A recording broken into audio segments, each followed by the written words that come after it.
ओम शांति। आज 7 सितंबर 2020 की साकार मुरली। पहले सुनते हैं मुरली के कुछ मुख्य पॉइंट्स। आज बाबा ने कहा, यह ज्ञान कभी कोई दे न सके। बाप आए हैं बच्चों की पुकार पर। यह भी किसको पता नहीं है कि यह पुरुषोत्तम संगम युग है। बाबा ने समझाया है, भक्ति को सीता कहा जाता, भगवान को राम कहा जाता, जो भक्तों को फल देने आता है। फिर बाबा ने कहा, वास्तव में देवताओं से भी उच्च ब्राह्मणों को कहेंगे। चोटी है ना, यह ब्राह्मण ही मनुष्यों को देवता बनाते हैं। पढ़ाने वाला है परम पिता परमात्मा, स्वयं ज्ञान का सागर। अब मुरली सुनते हैं विस्तार से। मीठे बच्चे, बाप आए हैं तुम पुराने भक्तों को भक्ति का फल देने। भक्ति का फल है ज्ञान, जिससे ही तुम्हारी सद्गति होती है। आज का प्रश्न, कई बच्चे चलते चलते तकदीर को आप ही सूट करते हैं, कैसे? उत्तर, अगर बाप का बनकर सर्विस नहीं करते, अपने पर और दूसरों पर रहम नहीं करते, तो वो अपनी तकदीर को सूट करते हैं, अर्थात पद भ्रष्ट हो जाते हैं। अच्छी रीति पढ़ें, योग में रहें तो पद भी अच्छा मिले। सर्विसुल बच्चों को तो सर्विस का बहुत शौक होना चाहिए। गीत है, कौन आया आज सवेरे सवेरे। ओम शांति। रूहानी बच्चे समझते हैं हम आत्मा है, न कि शरीर, और यह ज्ञान अभी ही मिलता है परमपिता परमात्मा से। बाप कहते हैं, जबकि मैं आया हूं तो तुम अपने को आत्मा निश्चय करो। आत्मा ही शरीर में प्रवेश करती है, एक शरीर छोड़ दूसरा लेती रहती है। आत्मा नहीं बदलती, शरीर बदलता है। आत्मा तो अविनाशी है, तो अपने को आत्मा समझना है। यह ज्ञान कभी कोई दे न सके। बाप आए हैं बच्चों की पुकार पर। यह भी किसको पता नहीं है कि यह पुरुषोत्तम संगम युग है।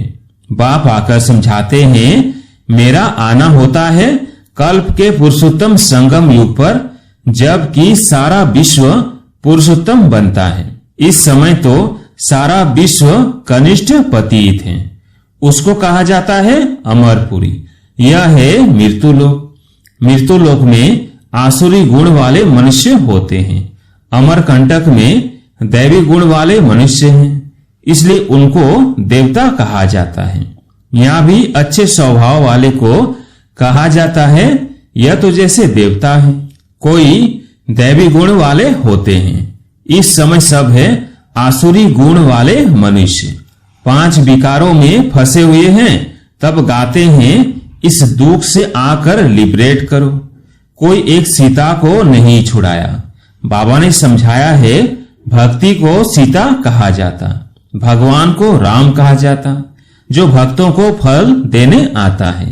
इस बेहद के रावण राज्य में सारी दुनिया फंसी हुई है। उनको लिबरेट कर राम राज्य में ले जाते हैं। रघुपति राघव राजा राम की बात नहीं, वो तो त्रेता के राजा थे। अभी तो सभी आत्माएं तमो प्रधान जड़ जड़ीभूत अवस्था में है। सीढ़ी उतरते उतरते नीचे आ गए हैं। पूज्य से पुजारी बन गए हैं। देवताएं किसकी पूजा नहीं करते, वो तो है पूज्य। फिर वो जब वैश्य शूद्र बनते हैं तो पूजा शुरू होती है। वाम मार्ग में आने से पुजारी बनते हैं। पुजारी देवताओं के चित्र के आगे नमन करते हैं। इस समय कोई एक भी पूज्य हो नहीं सकता। ऊंचते ऊंचे भगवान पूज्य, फिर है सतयुगी देवताएं पूज्य। इस समय तो सब पुजारी हैं। पहले पहले शिव की पूजा होती है, वो है अव्यभिचारी पूजा। वह सतो प्रधान, फिर सतो, फिर देवताओं से भी उतरकर जल की, मनुष्यों की, पक्षियों आदि की पूजा करने लग पड़ते। दिन प्रतिदिन अनेकों की पूजा होने लगती है। आजकल रिलीजियस कॉन्फ्रेंस भी बहुत होती रहती है। कभी आदि सनातन धर्म वालों की, कभी जैनियों की, कभी आज समाजियों की। बहुतों को बुलाते हैं, क्योंकि हर एक अपने धर्म को तो ऊंचा समझते हैं ना। हर एक धर्म में कोई न कोई विशेष गुण होने कारण वो अपने को बड़ा समझते हैं। जैनियों में भी किस्म किस्म के होते हैं, 5 से 7 वैरायटी होंगी। उनमें फिर कोई नंगे भी रहते हैं, नंगे बनने का अर्थ नहीं समझते हैं। भगवानुवाच है, नंगे अर्थात अशरीरी आए थे, फिर अशरीरी बनकर जाना है। वो फिर कपड़े उतार कर नंगे बन जाते हैं। भगवानुवाच के अर्थ को नहीं समझते हैं। बाप कहते हैं, तुम आत्माएं यहाँ यह शरीर धारण कर पाठ बजाने आई हो, फिर वापिस जाना है। इन बातों को तुम बच्चे समझते हो। आत्मा ही पाठ बजाने आती है, झाड़ वृद्धि को पाता रहता है। नए नए किस्म के धर्म इमर्ज होते रहते हैं, इसलिए इनको वैरायटी नाटक कहा जाता है। वैरायटी धर्मों का झाड़ है। इस्लामी देखो कितने काले हैं, उनों की भी बहुत ब्रांचेज निकलती हैं। मोहम्मद तो बाद में आए हैं, पहले है इस्लामी। मुसलमानों की संख्या बहुत है। अफ्रीका में कितने साहूकार हैं, सोने हीरो की खानियां हैं। जहां बहुत धन देखते हैं तो उस पर चढ़ाई कर धनवान बनते हैं। क्रिश्चियन लोग भी कितने धनवान बने हैं। भारत में भी धन है, परंतु गुप्त। सोना आदि कितना पकड़ते रहते हैं। अब दिगंबर जैन सभा वाले कॉन्फ्रेंस आदि करते रहते हैं, क्योंकि हर एक अपने को बड़ा समझते हैं ना। ये इतने धर्म सब बढ़ते रहते हैं, कभी विनाश भी होना है। कुछ भी समझते नहीं। सब धर्मों में ऊंच तो तुम्हारा ब्राह्मण धर्म ही है, जिसका किसी को पता नहीं है। कलयुगी ब्राह्मण भी बहुत है, परंतु वो है कुक वंशावली ब्राह्मण। प्रजापिता ब्रह्मा के मुख वंशावली ब्राह्मण, वो तो सब भाई बहन होने चाहिए। अगर वो अपने को ब्रह्मा की औलाद कहलाते हैं तो भाई बहन ही ठहरे, फिर शादी भी कर न सके। सिद्ध होता है वो ब्राह्मण ब्रह्मा के मुख वंशावली नहीं है, सिर्फ नाम रख देते हैं। वास्तव में देवताओं से भी उच्च ब्राह्मणों को कहेंगे। चोटी है ना, यह ब्राह्मण ही मनुष्यों को देवता बनाते हैं। पढ़ाने वाला है परम पिता परमात्मा, स्वयं ज्ञान का सागर। यह किसको भी पता नहीं है। बाप के पास आकर ब्राह्मण बनकर फिर भी कल शूद्र बन पड़ते हैं। पुराने संस्कार पलटने में बड़ी मेहनत लगती है। अपने को आत्मा निश्चय कर बाप से बरसा लेना है। रूहानी बाप से रूहानी बच्चे ही बरसा लेंगे। बाप को याद करने में ही माया बिघन डालती है।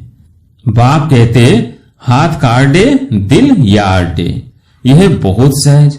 जैसे आशिक मासूक होते हैं जो एक दो को देखने बिगर रह न सके। बाबा तो मासूक ही हैं।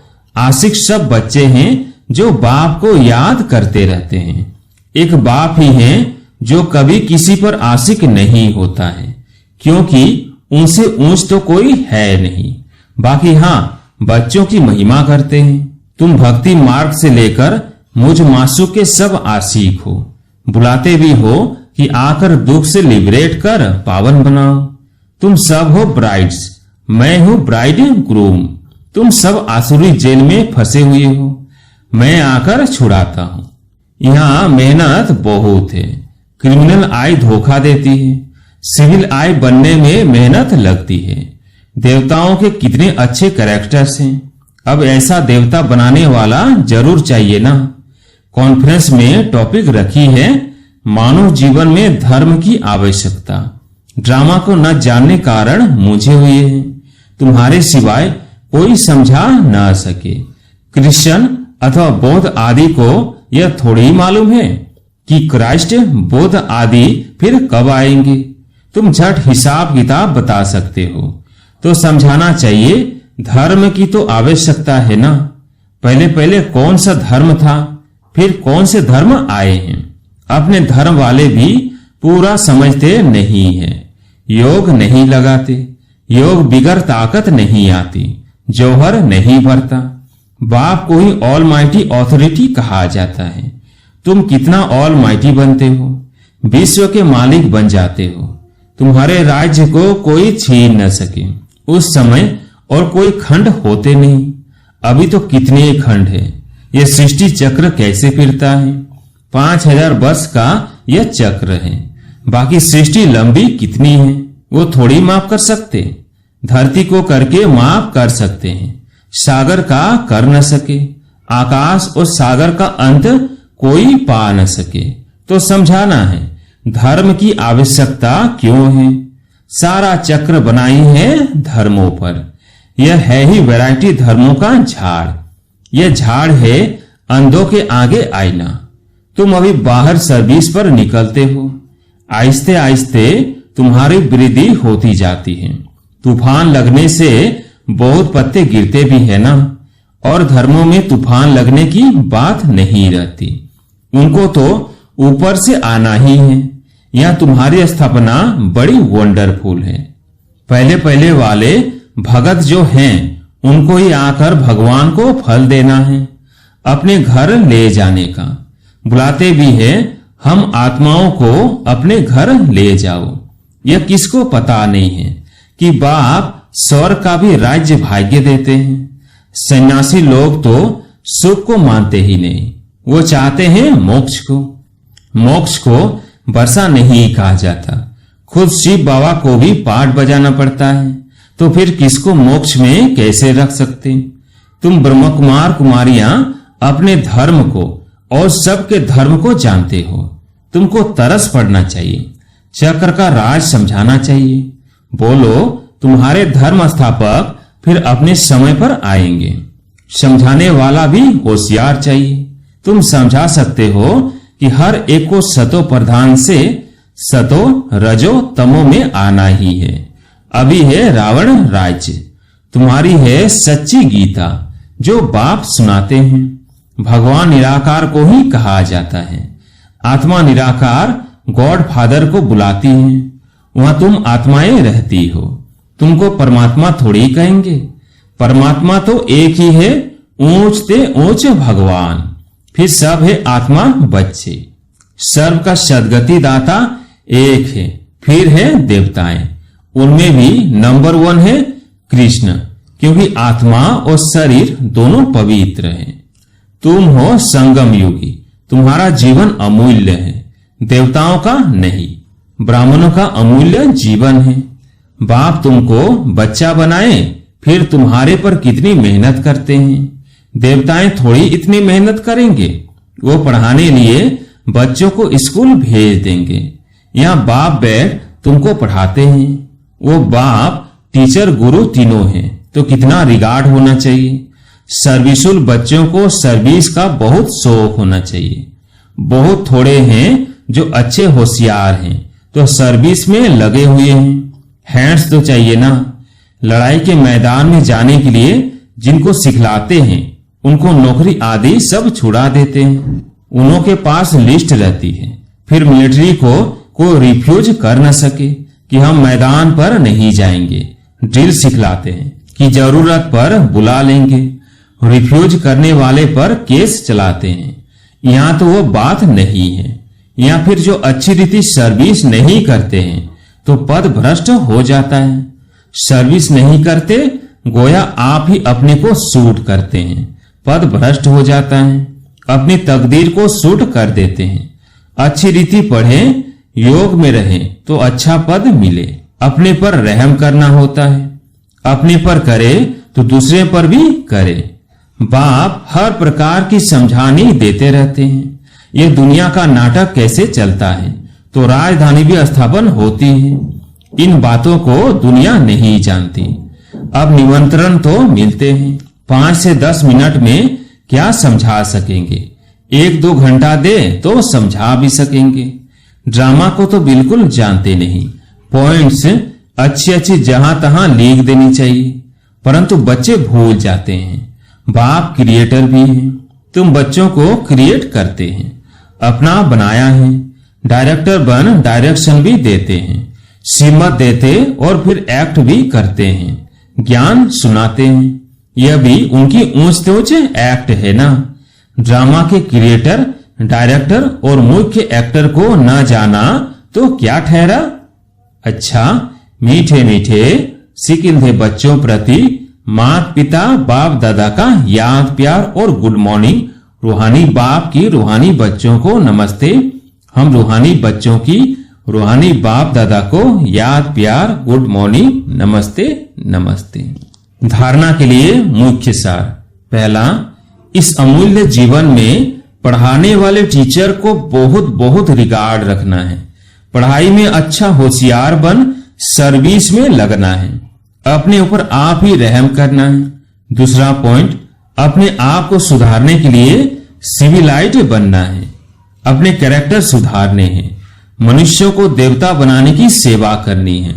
आज प्यारे मीठे बाबा का वरदान, संकल्प और बोल के विस्तार को सार में लाने वाले अंतर्मुखी भव।